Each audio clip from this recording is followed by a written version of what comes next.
किताबें कवि है गुलजार जी।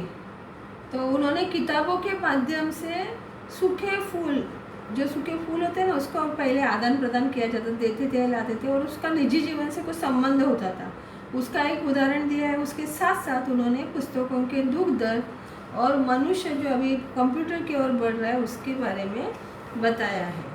तो वो कहते हैं, किताबें झांकती है बंद अलमारी के शीशों से, बड़ी हसरत से तकती है। महीनों अब मुलाकातें नहीं होती जो शामें उनकी सोहबत में घटा करती थी अब अक्सर। तो वो कहते हैं कि बंद अलमारी के और देखने पर ऐसा लगता है कि किताबें अलमारी से शीशों से कवि की ओर झांक रही है। वो इच्छा करती है कि उन्हें बाहर निकल कर कोई पढ़े। तो कवि क्या कहते हैं कि अब तो महीनों गुजर जाते हैं, अब किताबों से मिलना ही नहीं होता। मगर एक समय ऐसा था कि जब उनकी शाम इन किताबों को पढ़ने में लगा करती थी। सेकंड पैराग्राफ है, गुजर जाती है कंप्यूटर के पर्दों पर, बड़ी बेचैन रहती है किताबें, उन्हें अब नींद में चलने की आदत हो गई है। वो कदरें वो सुनाती थी कि जिनके सेल कभी मरते नहीं थे, वो कदरें अब नज़र आती नहीं घर में, जो रिश्ते वो सुनाती थी। कवि क्या कहते हैं कि कंप्यूटर आने के पहले उनकी शाम क्या करती थी, किताबों पढ़ने में बिता करती थी। जब से कंप्यूटर आ गया तब से क्या होता है, वो पढ़ना लिखना सब कंप्यूटर पे कर रहे हैं, इसलिए उनकी शाम कंप्यूटर के पर्दे पर बीतने लगी है।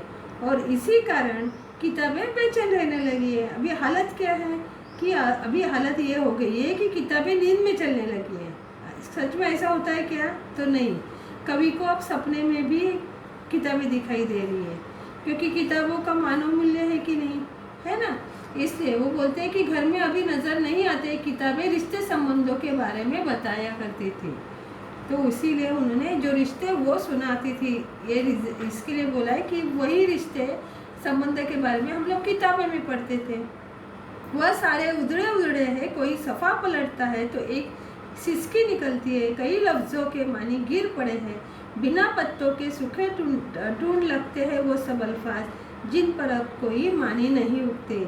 जुबां पर जो जायका आता था जो सफ़ा पलटने का, अब उंगली क्लिक करने से बस झपक गुजरती है। उन्होंने क्या कहा कि किताबों की प्रशंसा कर रहे वो, और कहते हैं कि किताबें रिश्तों संबंधों के बारे में बताती थी। वे सारे संबंध अब उधड़ गए, टूट गए। अब वे उन किताबों का कोई पन्ना पलटते हैं तो उनकी हालत देखकर उन्हें रोना आता है, उनके गले से दुख निकलता है, क्योंकि इन पन्नों से कई शब्दों के अर्थ फट कर गिर पड़े हैं। बिना अर्थ वाले शब्द ऐसे दिखाई दे रहे हैं जैसे वो बिना पत्तियों वाला कोई झाड़ का टुंड हो।